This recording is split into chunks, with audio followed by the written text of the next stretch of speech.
প্রতিবাদ প্রতিরোধে উত্তাল রাজপথ।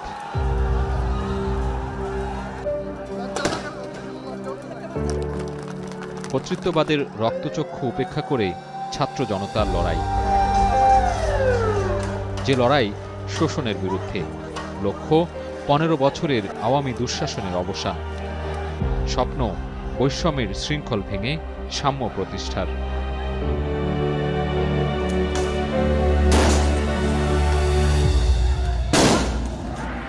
5 আগস্ট 2024। স্বৈরতন্ত্রের কবর রচনা করতে ছাত্র জনতা নামে লং মার্চ টু ঢাকা কর্মসূচিতে। জনরোষের মুখে গণভবন ছেড়ে পালিয়ে যান শেখ হাসিনা। জয়োল্লাসে মেতে ওঠে ছাত্র জনতা, গণভবন হয়ে যায় সাধারণ জনতার।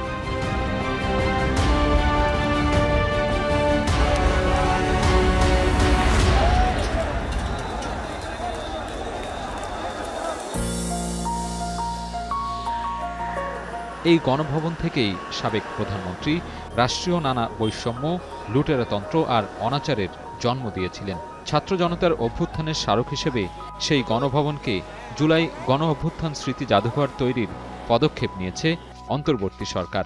ইতোমধ্যে এ লক্ষ্যে গণভবন পরিদর্শন করেছেন সরকারের 3 উপদেষ্টা।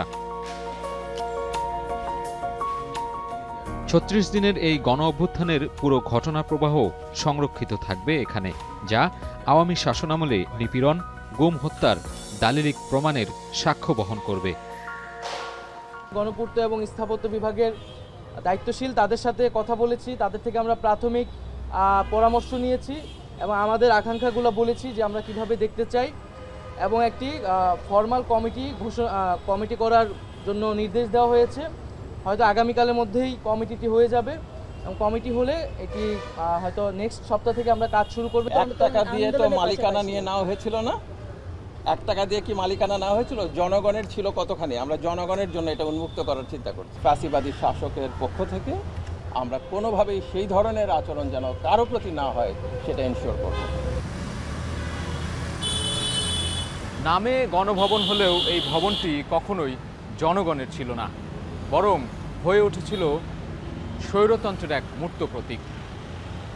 জুলাই আগস্টে ছাত্র জনতার যে গণবিদ্রোহ, তাতে এই কর্তৃত্ববাদী সরকারের পতন ঘটে, আর সেই গণবিদ্রোহের স্মৃতির স্মারক হিসেবে এই গণভবনকে করা হচ্ছে জাদুঘর।